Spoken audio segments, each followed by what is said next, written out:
make the ground of awareness a ground that leads you onwards, not a ground that you maintain kind of infinite loyalty to. Because whatever one is perceives as a finite ground will be a kind of prison. The only place in which I would say maybe it's okay to stop that, when you see things completely dependent on each other, and therefore their emptiness is proven, and then you have a sense, actually, the more I look at their dependency, the more that I see they're empty. None of them exists from its own side. But I don't see the benefit really of deciding this way of looking or this level of things. That's the basic kind of thing that will tell you the truth, and that's the ultimate, like, why?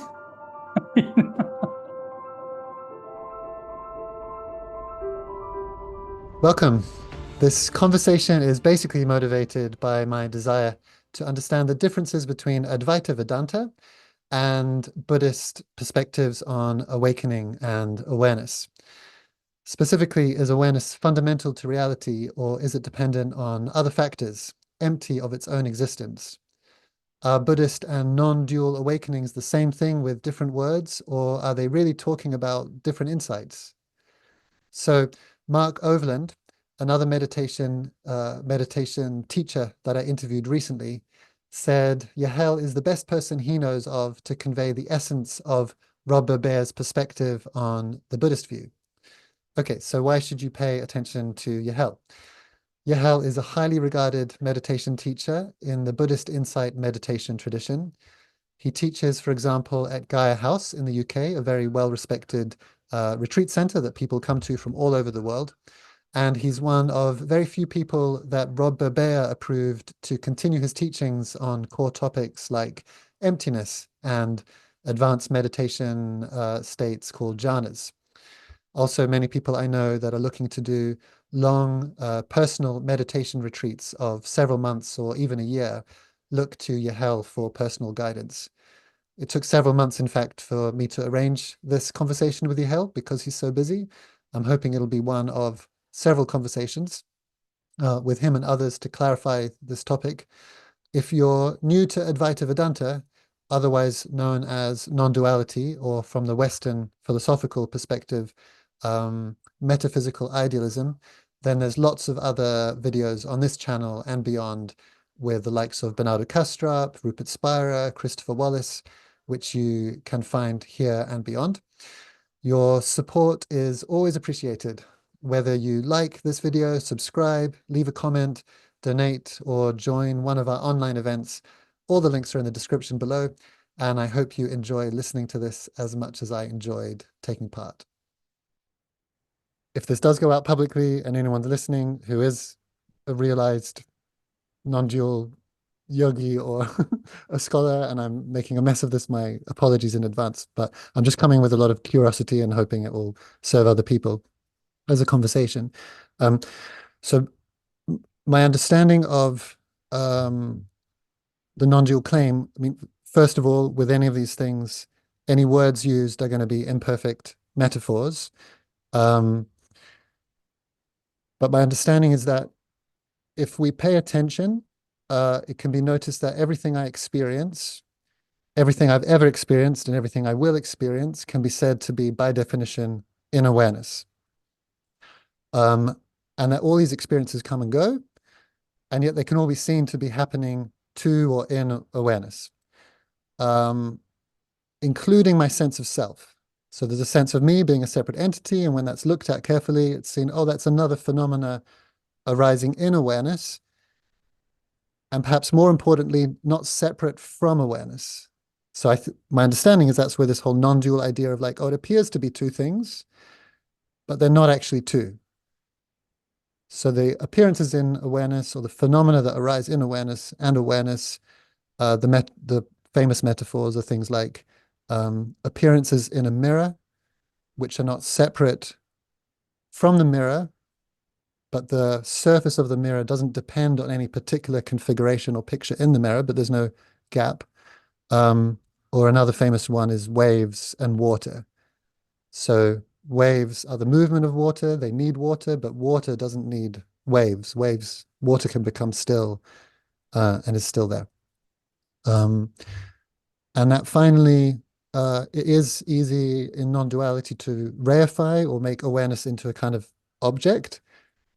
But then importantly, again, my understanding is to realize, oh, awareness is that which is looking, it can't be grasped or pointed to. Nothing really can be said about it because whatever is said is another object or phenomena arising in awareness. In a way, it's not esoteric. I don't need a special meditative state to realize it. It's just this happening now. And some people claim it has something to do with the fundamental nature of reality, but I think we can leave that aside for the purposes of this conversation.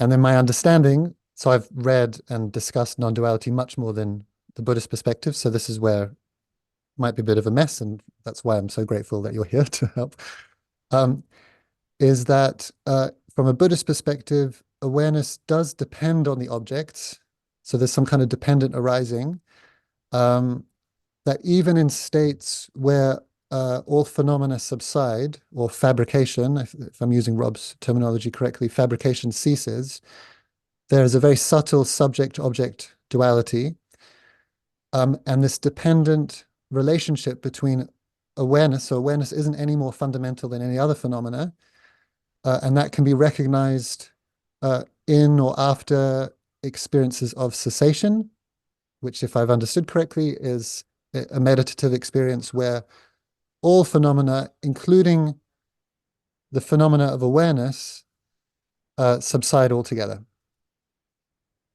Okay, so there's obviously quite a lot in what I've just said, and feel free to. Oh, and maybe just to lead you in,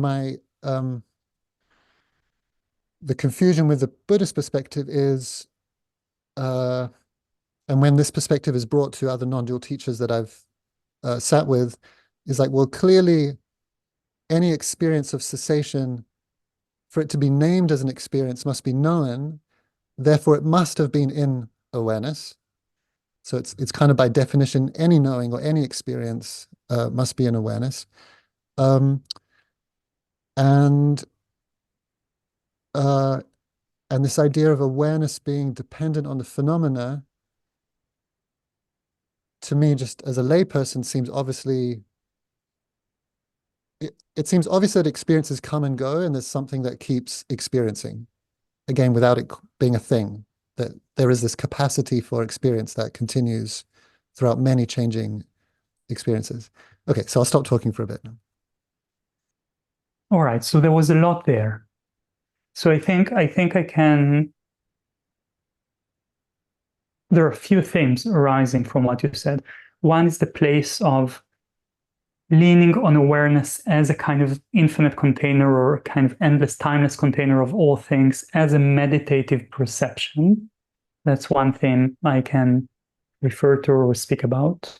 Again, from my side, not equating that with non-dual teachings, but actually just as a field of meditative experience that's very well known in many circles, including Buddhist circles, like a field of meditative experience, very valid in many ways.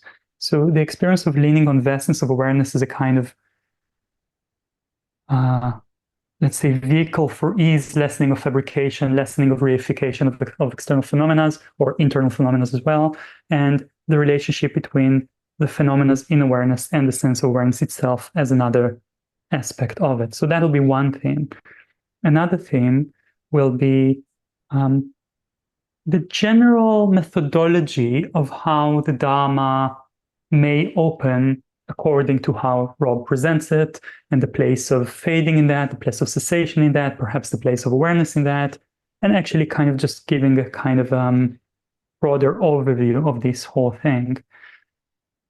And then there was the third thing of the relationship between awareness and perception, maybe touching on the theme of cessation. We may choose to touch on that or not, or I may choose to touch on that or not. I don't know if that's the most important thing, but the relationship between perception and awareness. So three themes, all of them related, obviously. Maybe I'll begin with the central one, with the main methodology, because then it will make it easier to go to the first one and to the third one.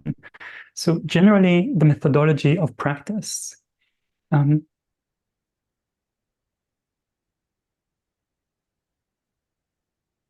So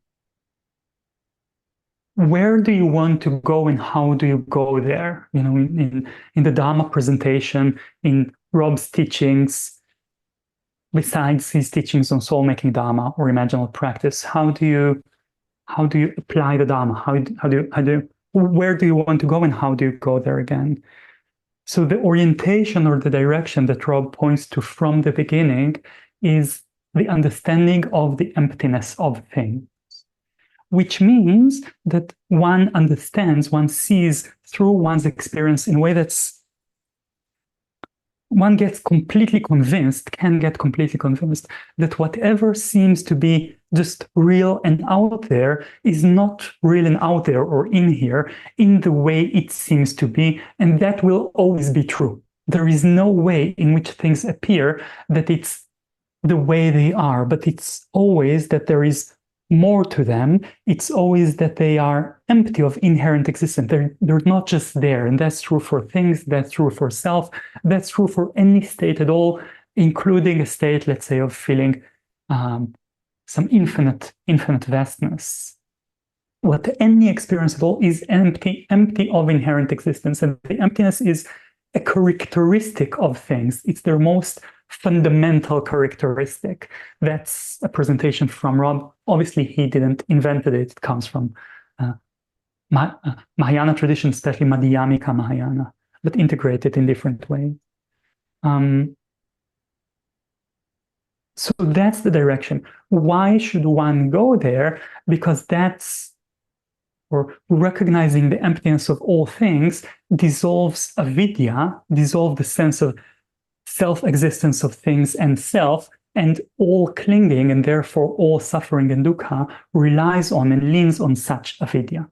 So that will be the reason or a reason to explore in this direction. Why am I saying a reason and not the reason? Because sometimes for some people, it's just the curiosity or the beauty of it or the attraction to, there is something mysterious that's being presented about the nature of things, and they will feel attracted. But in the classic presentation, with the dropping away of avidya, there is dropping away of reactivity, and with the dropping away of reactivity, a dropping away of dukkha. How do you go there? As a general methodology, again, not one specific practice, not one layer of practice, but generally, how do you do that? By understanding experientially and seeing experientially that and how the mind creates, fabricates, participates in any perception, inner and outer, not only in how it is, in how it's shaped, which is fairly easy to see. The mind is participating all the time in how things are shaped, but in its very arising. Things cannot arise without the participation of the mind. And how does the mind participate? Naturally, when not trained, it participates with craving and clinging. These are the fabricators. These are the powers in the mind that create any experience at all. There is no experience that can arise without participation of some level of avidya and craving and clinging. It supports the existence of things from that angle of dependent origination. So that's the kind of pedagogical principle that can allow understanding of the emptiness of all things. How does one apply that pedagogical principle in practice? That is by cultivating states that are less fabricated, that are less constructed. When you're going to a vast awareness and you let it hold all things, you reduce fabrication of a lot of more usual phenomena. You reduce the fabrication of self, the fabrication of body in the normal way it's fabricated, the fabrication of your mind in the normal way it's fabricated, the fabrication of thoughts, and even outer perceptions. They begin to dissolve, to lose some of their substantiality, because you're fabricating less of those by leaning on a sense of vaster awareness and giving it more credit, let's say, trusting it more, letting it feel out, So that will be one example of how one can fabricate less and lean into and enjoy a less fabricated state. There are many ways of doing it. In a way, the famous and well-known practices that I know you're familiar with as well, of anicca, dukkha, and anatta, they move in that direction, support such a direction, can open beautiful states that open from there that are less fabricated and allows to see, and that's an important point, when one is hanging out in a less fabricated space or place, they can see that whatever appeared before or above that level is fabricated, is constructed by the mind. Therefore, the mind learns these things are fabricated, they are created, they cannot be real from their own side. Now, the importance of cessation is, in a way, mostly, let's say, as a, not only, but mostly as a kind of placeholder for the edge of that spectrum. When nothing is fabricated, and the mind transcends completely any sense of space and time, any sense of time at all, then the mind learns even the sense of this present moment, very basic to the human experience, is a fabrication. If the mind does not support that, it does not arise. So the place of cessation is basically a place from which one can see everything as fabricated. However, it's not necessarily that one has to experience cessation in order to have such perspective. It is the case that one will need to hang out in much less fabricated spaces. Yes.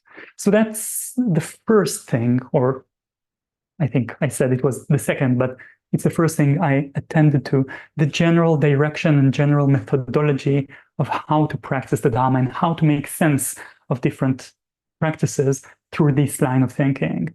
Now I can either attend to the question of vastness awareness and the kind of, let's say, the status of awareness in general on this map, or I can ask you if you have responses, questions, comments, thoughts.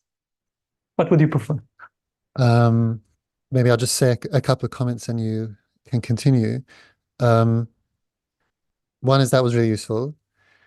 What it brings up for me is the same thing that it comes up for me many times, which is the sense as the core of these teachings that you've presented, or maybe I'll say first, I do want to reduce my own suffering, but I notice there is a deep yearning to get closer to whatever this mystery is, also when I have very little noticeable suffering. And I think there's in the first time we spoke, you made a nice distinction that often Advaita or non-duality seems to come from like the what is the truth question.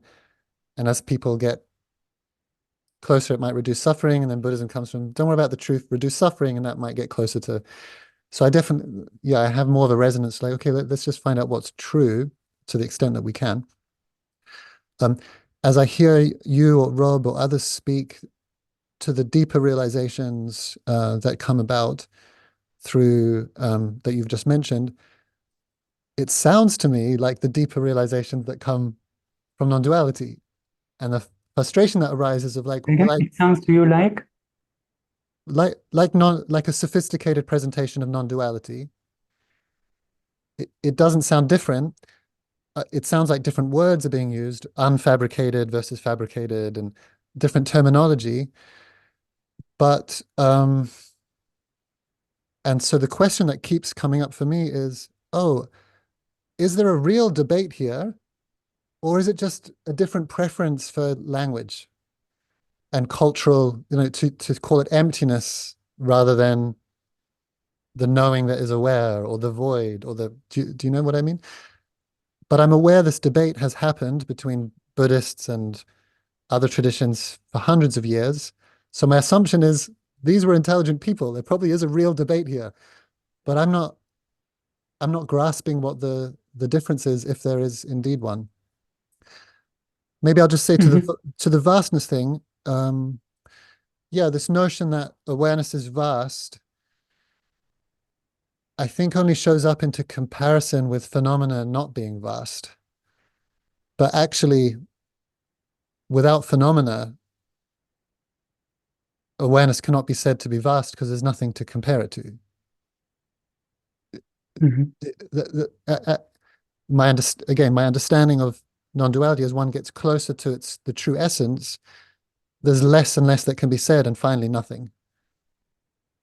and everything up, the vastness is again just a pointer. Like, well, it's not contracted and small and scared. It's closer to vast. And then as the vastness is seen and there's nothing to compare it to, it's like, oh, it's not even, or the vastness is also something that's known. Even the vastness is like, yeah, to use your empty. That's not it. It's the mystery is even beyond that. And yeah, so feel free to respond however feels useful. Thank you. I think one thing with regard to the question of like a debate of comparative religion between Buddhism and Advaita, as I said, I don't feel qualified. I think I would need to know so much more. It's like these are such rich traditions, and it's like you take this Buddhist book, which I actually quite recommend. It's called The Wisdom Chapter from Nipam Rinpoche, which is a wonderful Tibetan teacher from the 19th century, and just the debate between different Buddhist streams is like, there is plenty of it, including some overlaps with what we're speaking about. And I would feel very uncomfortable making generalization about the world of Advaita. I can only refer to it by what you're presenting and my general impressions. So it's like, so I don't know, is there a place for these kinds of debates generally in the world? I think it's just an opportunity for interesting discussions and teachings, basically. That's the purpose for me of it. It's just it's supposed to be fun. It's supposed to be inviting for kind of inquiries and seeing what else may be possible. And do we decide who is better at the end? I couldn't care less, really. So that is my perspective around suffering and the sense of truth. I think that I would look at it in two ways. I think in one way, I'm completely fine with what you said, and I think like different people will have different fuels with regard to like what's interesting to them, what's appealing to them, and I think that's healthy and good. I think anyway there should be, and there is a correlation between the lessening of suffering and the reduction of what is fabricated and therefore false, and because of that, a sense of proximity or an evolving proximity to what is more and more true, and that should include the fading, or not the fading away necessarily, but the taking out of certain artificial dualities as part of this process. Definitely so. I think the perspective of suffering, and I'll say when I speak now about suffering, I can mean very subtle kinds of suffering, kinds of burden that a normal person or a person in a normal situation would never conceive of as suffering. Let's say the burden of still perceiving things, the burden of experiencing awareness as having inherent existence, which I will consider a burden. Sometimes that's the kind of burden you're speaking about. And the advantage of going from this direction is that it's quite humbling and quite honest, if that makes sense. It brings a sense of humility and honesty to the field that I think has a value. And maybe I won't go more into that because I don't know how central it should be. And then you spoke about, and I'm hoping I'm not missing something, but then you spoke about the perspective of saying, well, awareness is not really vast because it's dependent on forms, and it's not fundamentally or ultimately vast, and therefore, you can kind of transcend its vastness. That sounds good to me as a methodology. I mean, that's a valid methodology to me. In a way, you're seeing the emptiness of some dualities that was there in your perception of awareness, and now there is an asterisk I'll want to refer to there, in your perception of awareness, and you're undoing that duality in your perception. Therefore, you're no longer perceiving vastness, but you're perceiving awareness maybe without a spatial, in terms of space, dimension to it. I think it's a valid mode of working. One thing I would say is like,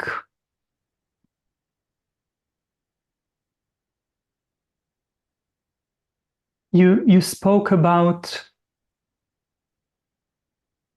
you can't say anything about it, and that to me is like, I'm cautious about that as kind of benchmark, because like, what can you say? How can you speak about something or can't you speak about something? It's a little bit like it depends on your education, on your kind of nuanced attention of it. Sometimes people can't speak of something, but it's not because that thing is beyond any, potential conceptualization, but it's because they don't know how to speak about it, or they're not seeing it in a way that's nuanced and articulated enough to speak about it yet. But they can, if they will, hang out there more and develop an articulated and nuanced attention of it. So the inability to speak of something, to me, is not a good indicator. This is partly why the function of cessation is interesting, because then you're actually not conceiving and perceiving everything. And that gives a very reliable benchmark, if that makes sense. It's like you're kind of directly in intimacy with something that you can't say it exists, and you can't say it doesn't. It transcends these categories, and therefore it's quite a reliable kind of benchmark. However, again, it doesn't have to be the only one. And one can open to the characteristic of things being beyond existence or non-existence, which will equate with their emptiness without that benchmark as well. But that was kind of more like a side comment in case it clarifies something. Now, I'll say something about the place of awareness, which I think is important in our discussion, unless there is something that you would want to say before that or comment or anything of that sort. Yeah. No, it's all good. Right. All right, fantastic. So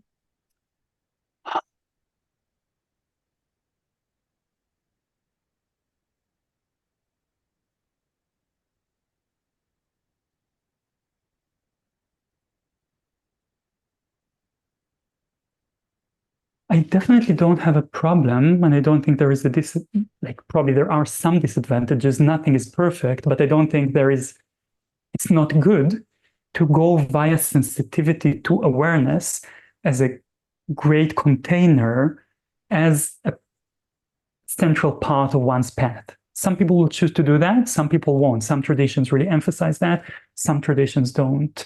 I think it can be a very helpful vehicle. It was important for me as one of the vehicles I used. I know actually it was important for Rob, and in some places he says, recorded places, he says, well, that he used to think that everyone needs to go through a phase in which they're completely in love and completely trusting the sense of an awareness that's holds everything, and that things are not separate from it, and it's not separate from the appearances of things. And you can find all that in his book, and he relates to that as quite an important phase or important stage that I think some people, when they're reading his book or listening to his talks, do not realize how important or beautiful it may be. And it really can be a very significant vehicle. I think his presentation of it is a little bit ambivalent. Like, he's very generous and in how he presents it, and actually very, very precise, like he is in everything he presents, really, presented, really. But at the same time, he's kind of saying, and it's not the ultimate, and it's not the ultimate, because he's trying to kind of convince people to look into areas that are maybe slightly less intuitive, maybe slightly less easy, maybe require a little bit more kind of nuanced observation, rather in terms of like perspectives of fading, or in terms of analytical practices, in order to go beyond the sense of awareness as an infinite and eternal container of things. Yes. But it is a marvelously beautiful vehicle, mode of practice that can have it can lead a person a long way, or at least that's my perspective.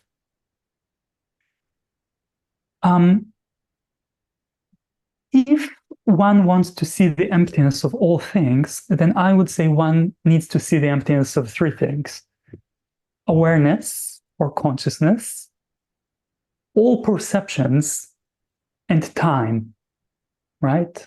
And here, when I say I would say that, again, really relying on Rob's book and Rob's presentation, perceptions, all forms, awareness, and time, seeing all of them as empty.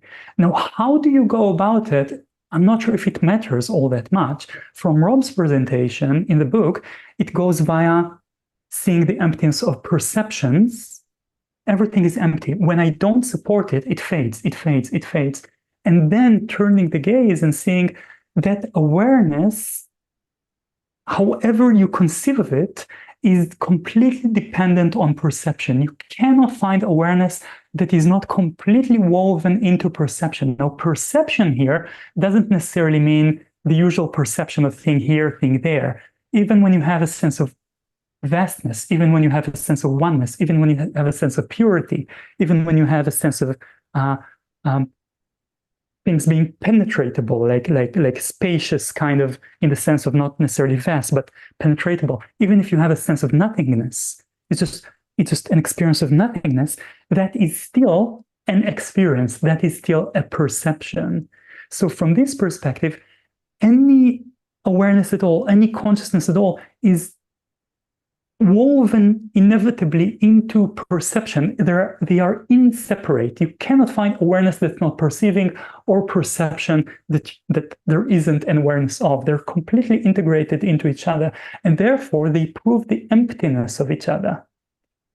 Now, in this path, you see first the emptiness of perceptions, and then you find there is no awareness besides awareness that leans on a perception, whatever perception that is. Again, vast or pure or of nothing or of spaciousness, doesn't matter. Therefore, awareness that leans on perception has to be empty too. It leans on something empty. It completely relies on something that's already known as fabricated. And then there will be the invitation to bring time to the picture as well. And time is really, that's a kind of skeleton key that kind of opens everything. Seeing and perceiving time, and again, not only speaking about it, but actually experiencing it through one's meditative experience as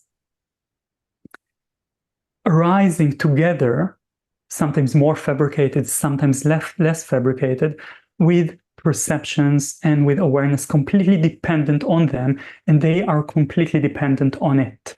There is no time beside time experienced. There is no experience beside experience being known in knowing, let's say, or awareness. There is no awareness besides awareness being experienced in time, and all of them mutually empty. So that will be the invitation to see the emptiness of all of them, because they're completely dependent on each other, arising together, ceasing together. So how do you go about it? Do you go about it via seeing first the emptiness of perception and then the emptiness of awareness? You go via leaning on awareness, seeing the emptiness of all perception, and then contemplating the emptiness of awareness, or whatever? I think it doesn't matter really. Maybe it doesn't matter to an extent, but what matters is like where you're going and covering all these three bases. Yeah. So I think the insistence on awareness as having eternal existence, in a way, it can be a really, really good pedagogical tool, but honestly, I think that's what it is. And again, time just proves everything. If time is empty, when will awareness happen? Awareness only happens when there is a sense of time. Even if it's very faded, even if it's much more subtle, and as if it feels eternal, still there will be some sense of now. And that sense of now is empty, is dependent on awareness. Therefore, awareness has no time to be in. So that'll be one presentation of it. And I just want to say before I'll pass on to you that my experience was it takes a lot of time and a lot of conviction from different perspectives to see all this. I don't expect that you or anyone will hear me speak about it, or will hear Rob speaks about it, or read the book and will figure out, of course not. It needs like seeing from different angles. One needs to see fading and fabrication. One can use analytical practices to prove to themselves that there is no real phenomena out there or anywhere really, because you cannot find the one, not finding one, you cannot find many, or that there cannot be a present moment. Through analytical practices, seeing that the sense of one fundamental present moment just does not exist, and that allows the mind to perceive the emptiness or understand something of the emptiness of the present moment, it takes kind of many different experiments and many different convictions that will be slightly different for different people in order to really get convinced in the emptiness of awareness, perception, and time. So I definitely don't expect it to be fully convincing just because of what I said. That's probably impossible, but I was trying to present the direction of it. And What do you think about that? You I look think it's ambivalent. ambivalent. I think it's fascinating and intriguing. And yeah, I have a couple of questions. So that if we're going to momentarily speak in dualistic terms of there being awareness and phenomena, it seems fairly obvious to me that it can be realized that phenomena are dependent on awareness. The experience of phenomena by definition depend on awareness. The conclusion that awareness is equally dependent on phenomena, I'm curious if that's the proposal is that that's an experiential recognition, or it's a natural conclusion that's built from close looking. So I'll just say one more thing on that, because the metaphor that doesn't come up for me enough is, again, the mirror and its contents, or the wave and the water, where it seems obvious that phenomena depend on awareness. And I just wonder if awareness sometimes is the wrong placeholder, or like capacity for experience might be a better, because it's so easy for awareness to be associated with this vast infinite container, which only ever makes sense if there's phenomena for it to be containing. So yeah, because I've been exposed to so much of this non-dual perspective, and again, I might be completely misunderstanding it, so just want to repeat, I'm not considering myself an authority on it. But the fact that vastness can come and go, or a sense of time can come and go, but there was a knowing of those, otherwise how could they be reported, is taken to be evidence that, oh, that knowing isn't dependent on time, vastness, phenomena. Maybe Have you ever experienced have you ever known something that wasn't experienced? uh, I I think by definition, the knowing, or even the knowing of no experience, is a knowing. And an experience. The knowing of no experience is an experience. Otherwise, you couldn't have, like, if I'll use your reasoning, if it wasn't, I think you're right. Whenever there is experience, there is knowing, there is known, and there is time in which that happens. They are not inherently separate from each other. It's Right, not like different phenomena. However, there are three perspectives that are always there in experience of something. Now, does that prove that they eternally exist? To me, no. To me, it proves their emptiness.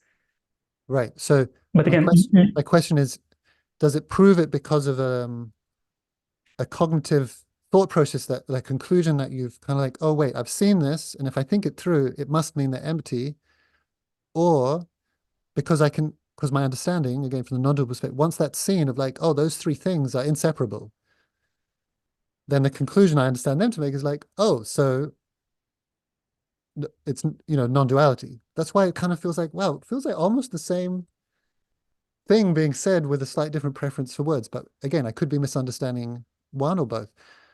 Um, but I'll just come well, back to the again, question of I'm like, not. is your conclusion based Yeah, on an analysis of an experience, or of what's been seen, or is it what can be called like, oh, a direct recognition that doesn't need thought or logic, or Does the question make Yeah, sense? I think it's both and none. And so let's say to me a direct recognition is kind of a fiction, really. You know, you're saying like you're speaking of direct recognition, and you're saying at the same time you've heard so much of these non-dual teachings. In this hearing so much, you are trained in some way.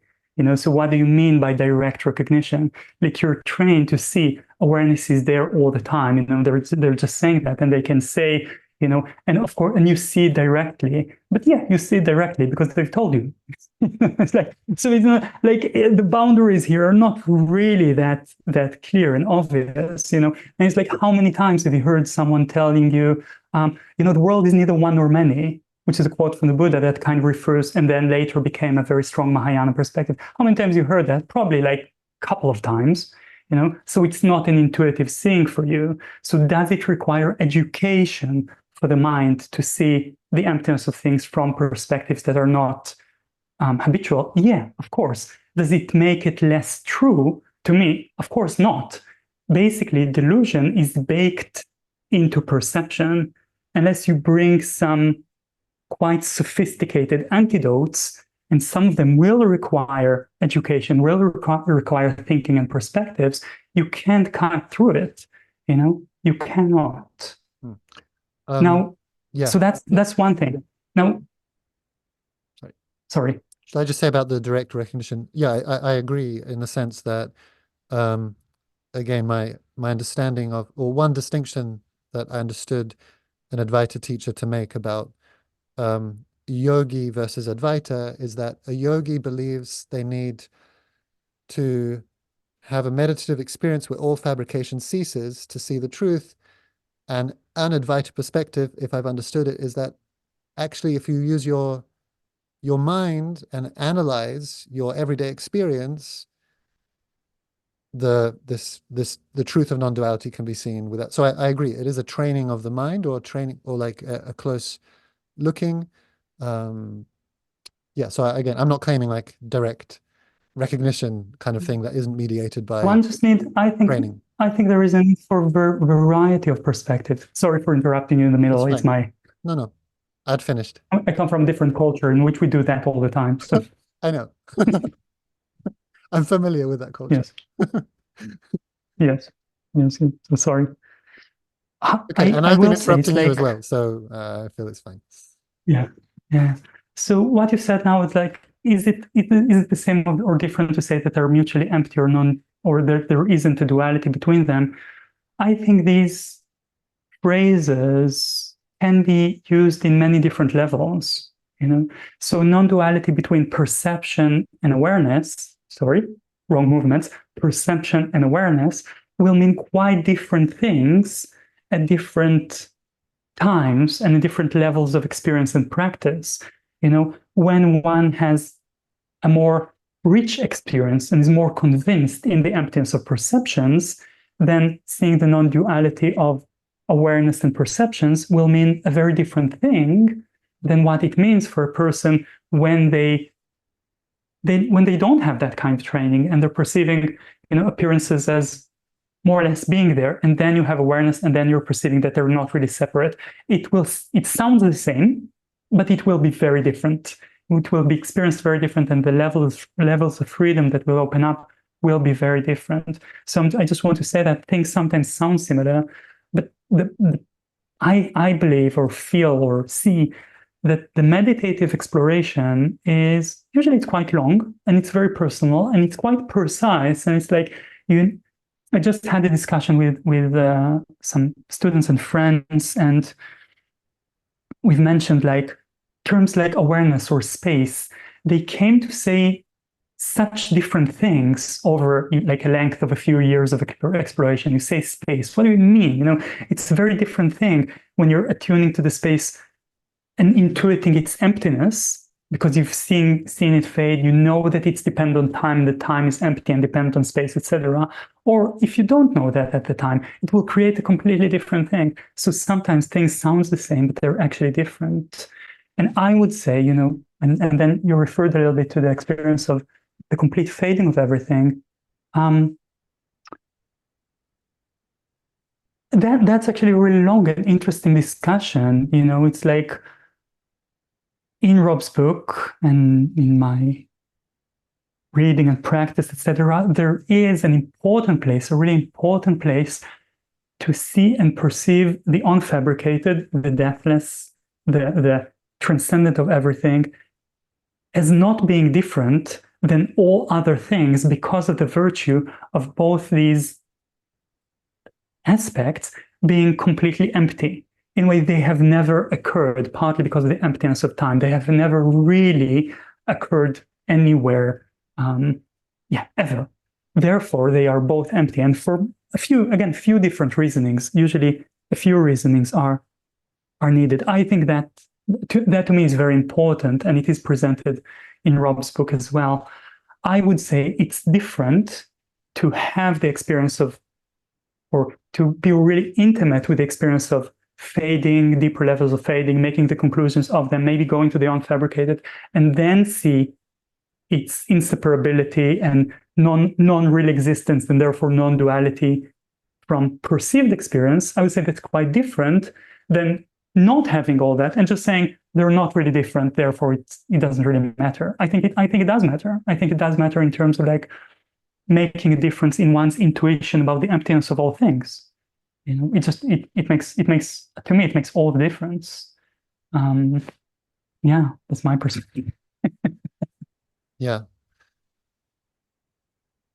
Obviously, I'm speaking from the perspective of someone who's spent a lot less time in the meditative traditions or invitations that you make.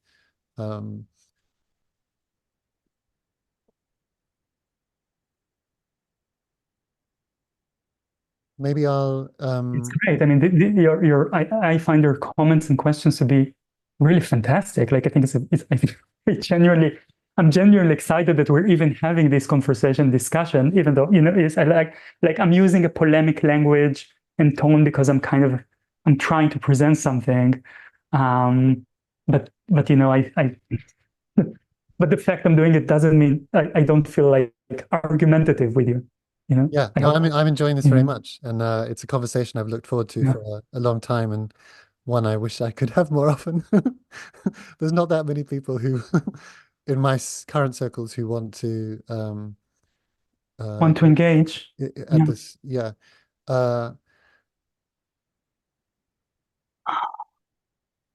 Take us onward. I'm at the same time, I'm kind of looking at, I'm looking if I have more things to say about the nature of awareness. So I can say more things about that, or you can take us onwards if you wish. At the danger of just repeating myself and potentially you just repeating yourself, I might just be saying the same thing in slightly different words, but just one more round if it's okay. And then I have another question if there's time, which comes at the whole thing at a different Go for it.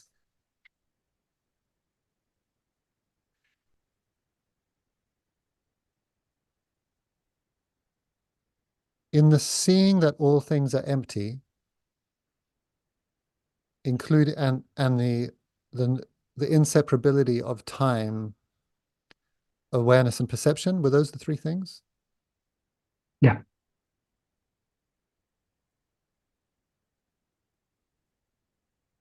I could forgive someone for seeing how that framing still presupposes a seeing.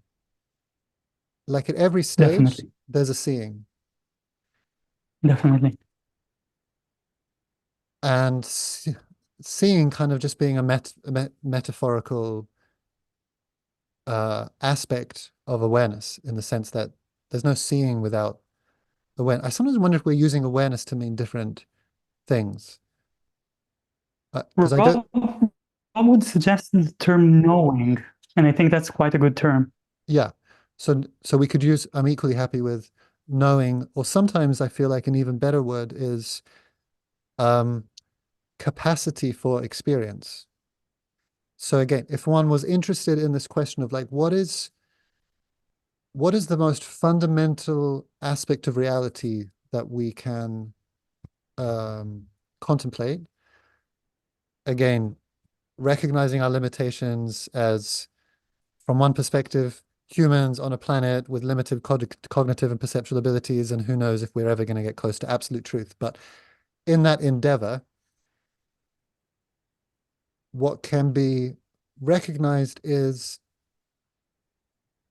every experience depends on experiencing it by definition.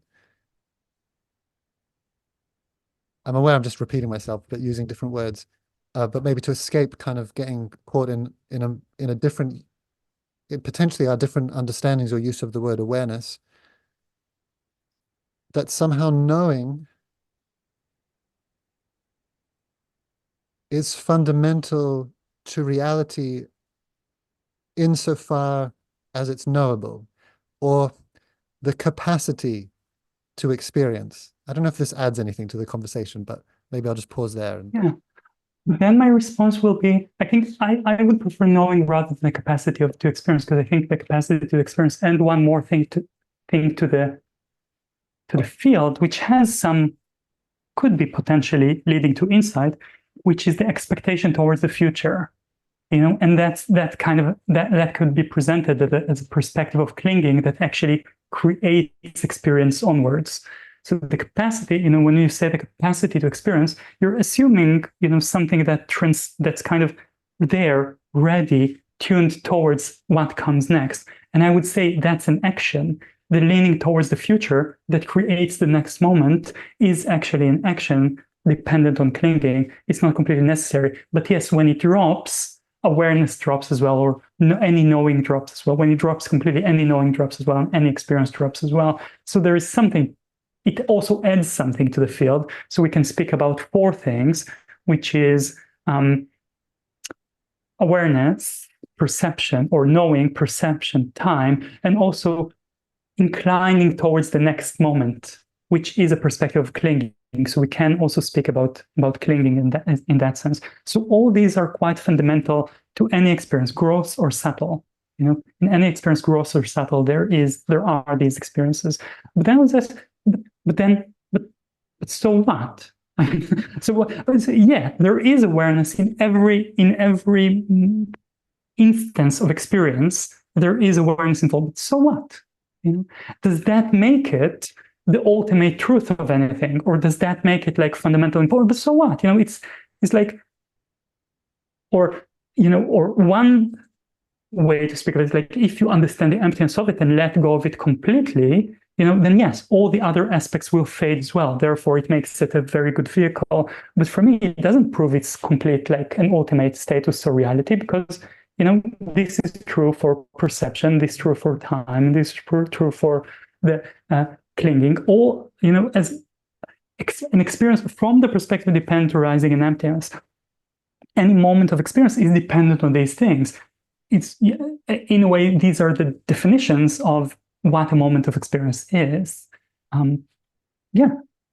So I think one of the things that I would look at here is like, looking the potential of looking at awareness as an emergent property of the others, equally to the others being an emergent property of awareness. Because it's like, in what you're saying, there is a sense that you're seeing awareness as being causal. It's causal, or all the other things are kind of leaning on it, But I would say that's true the other way around as well, And actually, there's a quote in the book, in Seeing That Freeze, that refers to that idea of awareness as a mirror. And it's a quote from, will it be okay that I'll read the quote? Is it appropriate? Yeah, absolutely. Of course, yeah. Yeah. All right. So it's Rob's translating an ancient poem from, I believe it's probably the Chan tradition. And it's a discussion between Huai Neng, which came to be an important patriarch, important leader in that tradition. Maybe it's Zen, maybe it's not Chan. And the one that kind of was in discussion with him about the nature of things that led to the endorsement of one and not the other. So this is how debates looked back then. It's very different than debates these days, usually. So the first one is saying, our body is the Bodhi tree and our mind a mirror bright. Carefully we wipe them hour by hour to let no dust alight. right? So the first one is presenting the perspective of awareness as a mirror, and the idea that the orientation, the direction needs to be to leave no dust on it. You just tune to the sense of that purity of awareness as your kind of basic dwelling place. And then this other one, Huineng, which I'm definitely pronouncing his name wrong, so sorry about that. There is no bodhi tree, nor a mirror bright. Since all is void, where can the dust alight? So basically saying this awareness you're speaking about as a place to lean on, it's void, it's empty of inherent existence as well. And the pointing or the invitation, see the emptiness of both. Don't find or make the ground of awareness a ground that leads you onwards, not a ground that you maintain kind of infinite loyalty to, because it is empty too. And the sense here, or why should one do it? Because whatever one is perceives as a finite ground will be a kind of prison, It will be a kind of, what's the benefit of perceiving it as a finite ground? Like, why? Like, it makes a lot of sense in terms of its being a vehicle, one among a few different vehicles. One can use jhana as a vehicle, or letting go as a vehicle in different ways, but then what's the benefit of keep loyalty to it as the final truth of things? If there is the invitation, it can be the invitation to see, like the Buddha suggests to see, yes, all perception is dependent on awareness, but all awareness is dependent on perception. That's actually quite a fundamental Buddhist teaching coming from the Buddha regarding dependent origination. They are mutually dependent. He says, like two, I don't know how we'd call that thing, kind of when something grows out of the ground, like wheat or something, like these kind of things, leaning on each other. You take one off, the other one falls away as well. And I think... Can that be seen? But obviously that can't be experienced, that if you take one I away, can't hear you, I'm sorry. Oh, can you hear me now? Yes. By definition, awareness falling away can't be experienced. Do you agree with that? And perception falling away can't be experienced as well. So is there a short way you can define perception, just so I can follow? The sense of anything at all. One can have a meditative experience with no phenomena. Do you agree or not? No, I don't agree. I think, and like when as long as one is experiencing something, as long as there is time involved, again, even if very faded, then there is a perception of something, even if that perception is like, it's too subtle to be recognized or sensed into or articulated or understood or spoken of. It is an experience. The experience of cessation, I couldn't speak of it as an experience. It kind of falls above that realm that we can speak about someone experiencing something. But just as you say that there can't be an experience without awareness, there can't be an awareness that's not an experience. It cannot be. And if one is experiencing awareness, that's an experience of awareness. It's a kind of, and I'm not just playing with language here. It makes a difference in terms of how to navigate in one's meditation. There's someone who, there's a philosopher that I host a lot of courses and talks with, who he's not a spiritual teacher at all. He's a former computer scientist, I think, and Bernardo Kastrup, who then also became a philosopher and arrived at an idealist or non-dual understanding through his own investigation, which I think from memory was initially inspired by looking at how if he could create computers that were conscious. And then he had to start to think very carefully about, well, what is consciousness? And then started to recognize, and he worked at CERN with quantum physics and everything. So he came, I was just curious if you'd heard of him, but it doesn't matter one way or the other. He believes the thing that people find hardest to understand about his proposal is the distinction, and he uses this terminology, so I'll just introduce it and see if there's an analog in terms of what you're saying, between metaconsciousness and consciousness, or cognition or metacognition. And that metaconsciousness could just be an awareness of being aware. And maybe a good example is there's experiments where if you change, if the color of this background was to change very slowly over 5 minutes, you probably wouldn't notice metaconsciously. In other words, you wouldn't be able to report it. It's like, has anything changed in the room? Most people would say, no, it stayed exactly the same. But if you'd have asked them at the beginning, what color is that? They'd say green, and then later they'd say blue. So they were experiencing it, but not metaconsciously. Okay, so that was a long way of me introducing this, which is my understanding of the proposal is that metaconsciousness or awareness of being aware does require some movement of the mind, to use these metaphors. And when that subsides, there's no way to report on what's there, because by definition, metaconsciousness is reportability, being able to, it's kind of one level up. But one can intuit this kind of more ground layer, and that's like a terrible metaphor because it implies something finite and in time. But it's pointing to something much more subtle than, and this is again why I feel like, wow, I don't know, when I hear you speak, it's like, it sounds like an advanced Advaita lecture, and I could be misunderstanding you, and I'm probably misunderstanding you, I'm probably misunderstanding Advaita. But the awareness that's being pointed to is not metaconsciousness. It's not like something, and that's what I'm perhaps was trying to say, when nothing can be said about it, because as soon as you say something, it's one level up. When you experience it, does it feel eternal? Does it feel beyond time? When I intuit it or taste what I think is being pointed to,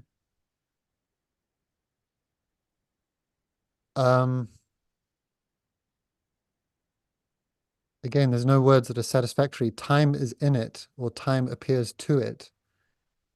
All right, that's fine. That's an experience. I mean, what I would say, it changes the way time is fabricated. It changes the way time is experienced. It maybe reduces the fabrication of time, partly because what you're doing there is you're letting go of the usual involvement of the mind with perceptions. In a way, it's a different way of going about, it's a different technique, it sounds to me like a different technique or different angle on relying on awareness. Instead of relying on awareness in terms of its vastness, you're relying on awareness in terms of focusing on knowing. Fantastic, great. A range of experience, it feels less in time. It feels less conditioned. Of course, it is, it's less fabricated. Yeah, great, and then I would play with it. I would see it as anatta. I would see the anatta of it.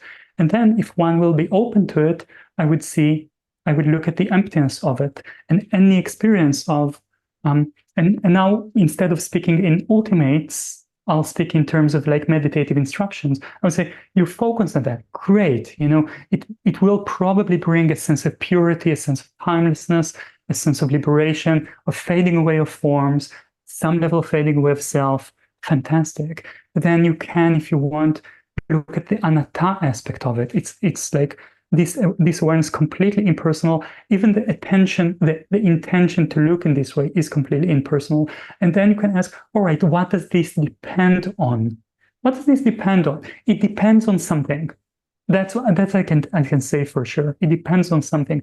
What does it depend on? It depends on perception of some sort. Still, if you want to tend to the knowing of knowing, you need something, you need some perception to kind of, it depends on that. It depends on time in which it will happen. It depends on something. Therefore, one, it's not the ultimate thing, but it's like, maybe more importantly, in terms of meditative instruction, I can point to things that will be leading onwards from that, instead of deciding this is the final stage, nowhere to go. Like, again, why would anyone want to give a certain state the label of like there is nothing beyond it? Like, why? What's the point in doing that? Wouldn't it be more helpful to ask, what does this depend on? Can I find something that this is relying on and go there? The only place in which I would say maybe it's okay to stop that when you see things completely dependent on each other, and therefore their emptiness is proven. And then you have a sense, actually, the more I look at their dependency, the more that I see they're empty. None of them exists from its own side. But I don't see the benefit really of deciding this way of looking or this level of things. That's the basic kind of thing that will tell you the truth. And that's the ultimate, like, why? So it sounds to me like you're arguing or defending a level of liberation that's possible beyond what I'm proposing. Is that, have I understood you correctly? Of like, oh, and this is what, yeah, like the investigation has stopped one step early and there's something beautiful to be discovered beyond it. Have I understood you correctly? I think, and like usually for me, the technique in terms of teaching will be to say, you found a level that's helpful for you. Fantastic, it's great. Have it, enjoy it, make the best of it. There are probably tons of insight you can get from it. It's good, And then after a while, like, how can you move onwards? And the question, how can you move onwards in terms of, or in the field of emptiness practices, will very often we lean on I have a muscle giving me some pains. Oh, The question of how can you move onwards in terms of emptiness perspective will rely on the very ancient Buddhist invitation coming from the Buddha to ask, what does this rely on? And yes, assume that there is a deeper ground you can go when you see that thing that was taken to be ground is actually dependent on something. It's like, why stop at any point? I do think it's worth pausing at many places in order to get the insight from them, but then I would say, yeah, it's worth moving on. Is this a legitimate concern for you? There's this phrase I've heard something about: if you show me the net, I'll show you the fish you're going to catch, which I guess is a way of saying the answers you get depend on the questions you ask. And I know we're running out of time, so we can leave this for another time. But the question, what does this depend on, has an assumption in it. Is that a concern at all, and one that can be addressed? Or it's like, well, if I ask that, I'll find something. And if I don't ask that, yeah. So or that's a good if I question, ask the actually. question, what is there that it doesn't depend on anything? I'll find an answer to that. And if I ask, Yeah. if I keep the lens, what does it depend on? I'll keep finding answers. Is that a concern in terms of? I don't know if it's a concern, but I think you're raising a good point. I think you actually raised two different points there. One is like, I'll ask, what needs to be in place for this question to lead onwards and not just create more kind of useless inquiry? And I think that's a valid question. And I think another proposal you're making is like, why won't I ask what is not dependent and go in that direction?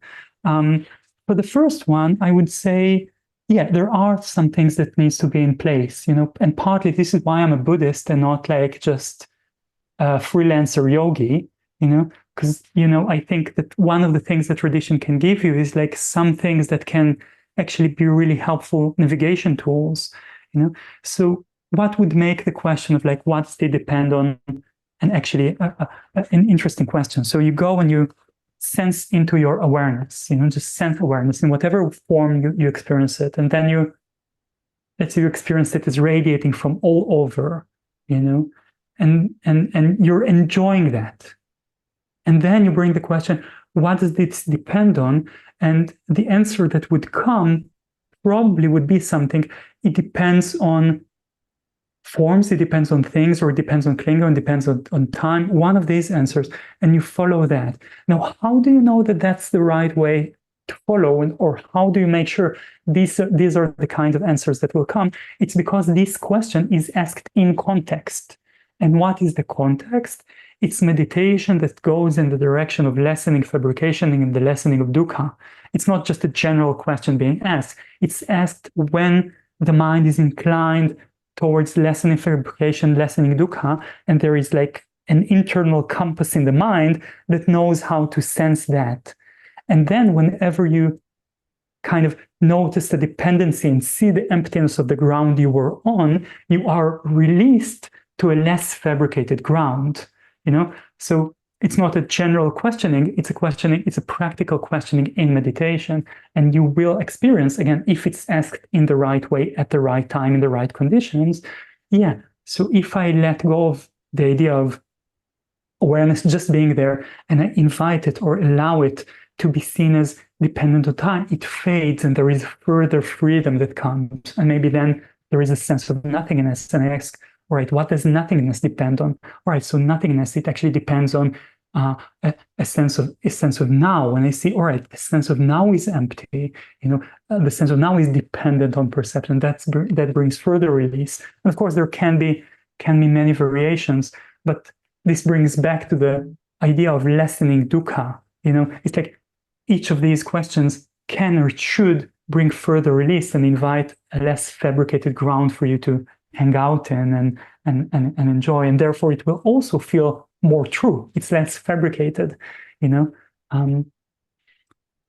So that was one response. Now, why shouldn't one go for just ask like what's unconditioned, and just go in that direction? I think that can be a valid method. I think that probably can be a valid method. I think if one does that sincerely, both of them, probably they will kind of they will play with each other. It's like through seeking that which is unconditioned, you will see all that is conditioned and will let go of it. But then at that point, or at some point, maybe one's intuition or maybe the tradition or a teacher can point to the honesty of like whatever has been seen as unconditioned actually is also dependent. Even that notion, something is unconditioned, it's actually fundamentally a dependent notion. You need to have a sense of conditioned things, and a perception and assumption of conditioned things in order to perceive something that's not conditioned. So that's in a way a construction too. And at some point it's worth letting go of that. Again, when that vehicle has done its job, which is usually after a very long time and a very kind of dedicated practice. So I definitely don't recommend kind of rushing this process to its end before it, kind of burning the raft when you're just kind of swimming at the edges of the first shore, the thing to do. So that'll be kind of my angle on it. Yeah. Oh, I'm really pleased you said that, because it does feel validating in the sense of if staying with the question, what doesn't depend on anything, just keeps going back and ends up somewhere that doesn't sound too dissimilar to a description of emptiness, of, well, call it mystery, call it unknowability, call it, I mean, what is it? How would you define emptiness? Emptiness requires, from what, if I've understood you, the definition of emptiness requires some kind of phenomena to be described as empty, as not being dependent. Do you know what I mean? So it's kind of like, has that made any sense? Yeah, it made sense, and it's true that emptiness requires phenomena. Therefore, emptiness is not emptiness is empty, in a way. It leans on constructed things. It needs knowing, and I told you, even though you don't believe me, that knowing is empty, and it needs time. And I told you, and may believe me or not, the time is empty. So yeah, obviously the concept of emptiness is empty. But again, it's like that'll be. But that's what leads you in the direction of further freedom. So I wouldn't lean on the emptiness of it too early, or not early at all. However, there was another thing you said that I think is important.